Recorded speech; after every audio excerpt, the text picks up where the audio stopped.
Il Covid non ferma le operazioni preliminari necessarie per la realizzazione del nuovo ospedale di Padova.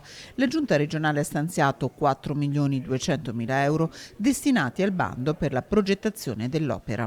Padova inizia ufficialmente con la sua progettazione. Adesso il dottor Dalben provvederà ad attivare tutte le procedure, prende ovviamente in corsa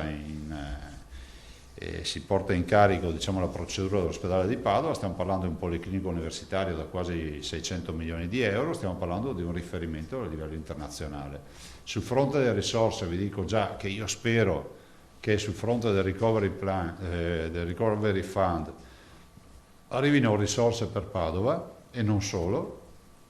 Penso che questa è un'opera strategica e comunque crea economia, perché non è che sono 600 milioni di euro di fuffa, sono 600 milioni di euro di opere, di imprese, di attività, di fornitori che comunque, vincendo le gare, si aggiudicheranno.